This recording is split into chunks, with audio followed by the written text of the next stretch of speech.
Ada apa, Mbak? Eh, Kalau aku selama di Hong Kong 6 tahun belum pernah ngebreak satu majikan. Terus kali ini aku ngebreak tapi secara baik-baik. Nanti kalau mau proses ini lagi bisa nggak? Oh, sebenarnya nge-break atau interminute, yang penting pulang Indonesia nggak ada masalah, Mbak. Oh gitu. Betul, betul. Aku nganu bisa dicariin kayak majikan nggak, Mbak? Ya bisa, datang aja ke kantor, cuman kebetulan kan hari ini aku masih libur. Ntar kalau itu tak hubungin ya. Kapan teman pulangnya? Kapan teman nge-breaknya? Ini kan, tapi aku ngebreaknya itu secara baik-baik sama majikan. Jadi aku ini kan kontrak keempat, tapi cuma ngambil setahun. Agustus aku pulang.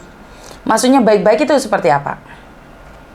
Dari awal mau nambah kontrak, aku bilang, aku ditawarin kan, kamu mau nambah lagi nggak? Aku bilangnya mikir dulu, abis itu langsung, yaudahlah nambah lagi, ngapain kamu pulang, mau ngapain gitu. Abis itu karena ibu aku bulan Juni kemarin kan meninggal, abis itu aku langsung udah terlanjur janji sama ibu kalau nambah setahun kan, abis itu langsung aku nambah setahun aku bilang gitu. Ya udahlah nggak apa-apa kalau kamu nambah setahun gitu. Jadi aku bilangnya baik-baik kayak gitu. Oke, berarti Saman harus minta surat bagus dari majikan ya. Tidak-tidaknya harus disimpan. Suatu saat kalau kesini lagi, kapan aja bisa dipakai. Caranya minta surat bagusnya gimana? Ya ngomong aja, Mem, kan saya mau pulang, boleh nggak tulisin surat kalau... Soalnya mungkin aku suatu saat akan kembali lagi ke Hong Kong. Jadi butuh surat itu, bilang itu aja. Sebenarnya majikan aku bilangnya gini, kamu kalau mau pulang, aku kasih waktu libur, terserah kamu lah mau di rumah sampai 2, 3, 4 bulan sampai kamu bosan di rumah. Nanti kamu kesini lagi, kamu ikut aku lagi, jadi kamu apa? Ya kalau mau kerja sama aku lagi, aku nggak usah lapor ke imigrasi kalau kamu udah finish gitu kan. Cuman aku pengen cari pengalaman baru, Mbak. Oh, oke, paham. Ya udah nggak apa-apa loh. Gitu. Kalau nggak mau Jadi sama dia, makanya minta surat bagus ya? loh. Minta surat bagus aja. Kan nggak tahu kapan kamu mau kembali. Bener nggak? Kan kita ngomongnya nggak tahu kapan kita mau kembali. Kantornya di mana aku lupa. Aku di Jingwan, tapi nggak tahu ntar dipindah kemana. Ntar tak umumkan ya. Oke. Aku cuman mau pulang tuh mikir nanti kesini lagi susah enggak. Katanya kan sekarang kalau ngebreak apa intervenit kan susah proses. Bukan susah proses, tidak boleh tunggu visa di Hong Kong. Bukan susah proses, prosesnya tetap nggak ada masalah. Sama aja dengan dulu. Oh. Nggak ada bedanya. Oh gitu. Oke. Ya udah, kayak gitu aku tenang. Jadi cuma minta surat bagus gitu aja ya. Iya, betul. Ada yang lain lagi? Bilangnya kemajikan kalau Inggris apa? Good letter?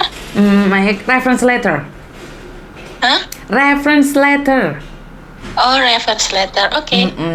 Ayolah. Iya, makasih ya Mbak Yuni. Iya, sama-sama. Bye-bye. Oke, selamat tahun baru. Kemati. Sorry. Selamat tahun baru juga buat sampean, Mbak. Sorry kepencet karena ada telepon masuk lagi. Sorry banget.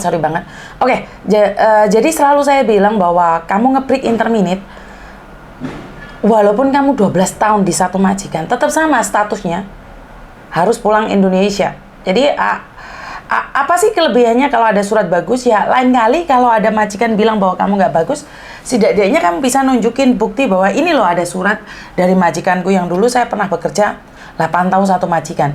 Ini sudah dibudidayakan sama anak-anak Filipina ya, dari 15 tahun yang lalu itu saya selalu ada reference letter dari majikan. Itu selalu ada untuk anak Filipina ya. Tapi untuk anak Indonesia, tolong deh kalau kalian keluar baik-baik pun dari rumah majikan, kalaupun kalian pun pulang Indonesia, tolong deh minta surat reference letter dari majikan. Jadi reference letter itu gimana sih kamu sebenarnya kerjanya? Kalau sama kayak saya ini, kerjanya di restoran nggak bagus, atau saya ini kerjanya di agent nggak bagus, jadi ada tulisannya sendiri, di mana oke, bos saya bisa nulis, oh Yuni ini kerjanya selalu telat, ini nggak bagus, ini nggak itu bisa dituliskan gitu loh. Jadi tapi kebanyakan majikan akan memberikan surat bagus walaupun kita nggak bagus, takutnya kita kakaucan. Tapi sekali lagi itu bukan jaminan ya. Kalau kamu nggak bagus ya kamu sendiri tahu konsekuensinya. Jadi buat mbak-mbaknya yang di luar sana, saya selalu memberikan saran, mencoba untuk memberitahu bahwa keluarlah baik-baik. Miss Juni sendiri aja keluar dari agent nggak baik-baik ya, karena saya sendiri ada masalah pribadi yang tidak ada hubungannya dengan perusahaan. Jadi saya tuh punya masalah pribadi yang secepatnya saya ingin selesaikan, dan ini yang lebih penting dari pekerjaan saya. Nanti kalau sudah selesai urusan saya akan berbicarakan dengan perusahaan saya. Itu saya. Dan adik saya sempat bilang, kamu bisa nasihatin orang tapi dirimu sendiri nggak bisa. Ya itu memang benar, dan bukan satu alasan nih Mbak ya. Sama kayak dokter gitu ya, dokter itu suka nyuntik orang, memberikan nasihat pada orang untuk seperti ini, seperti itu. Tapi kan dokter sendiri saat dia sakit atau saat dia terkena penyakit, dia tidak bisa melakukan dirinya sendiri, untuk dirinya sendiri. Makanya dia butuh bantuan orang lain. Begitu juga dengan saya ini manusia yang lemah juga, sama dengan kalian.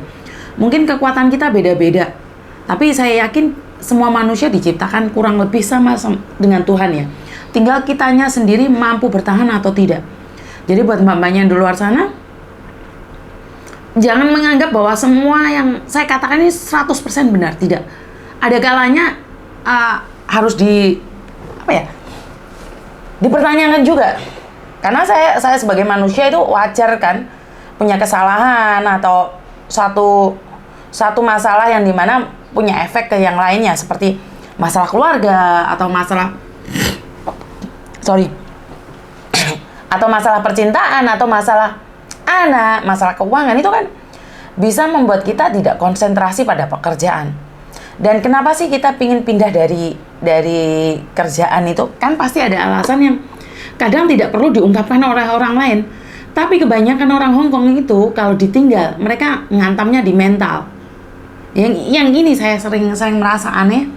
Saat ditinggalkan, saat kita nge-break atau kita tidak bekerja lagi, jadi kita dicari salahnya terus, Mbak. Bener nggak? Ini saya butuh komen dari kalian yang mengalami hal serupa.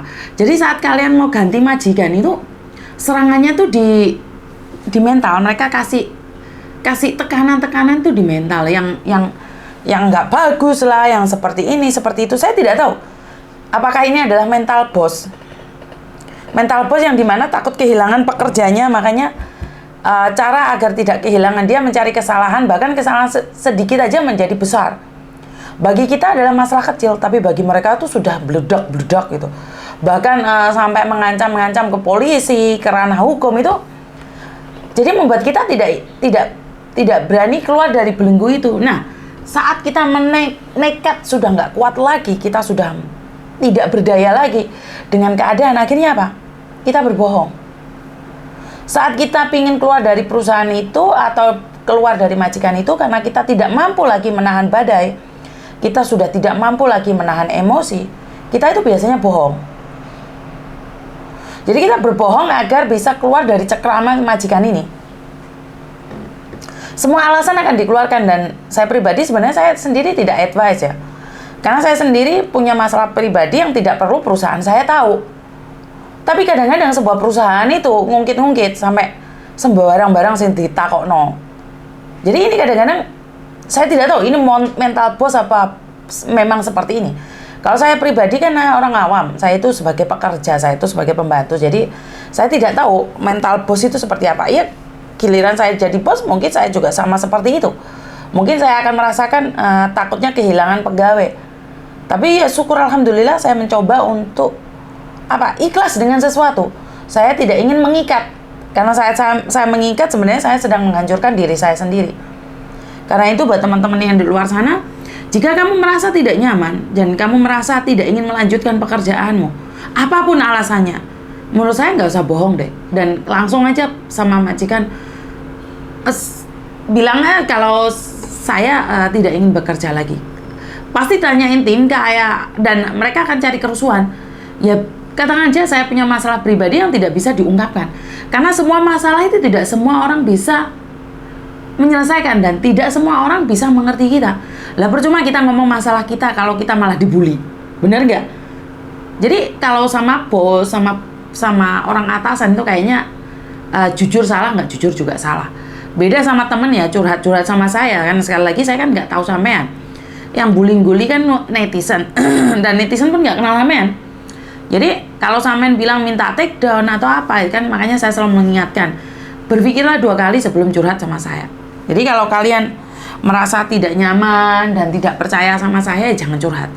Karena kalau sudah naik di permukaan dunia persilatan, ntar kalian minta take down itu sangat tidak mungkin. Jadi itu aja dari saya. Terima kasih, kurang lebihnya saya minta maaf.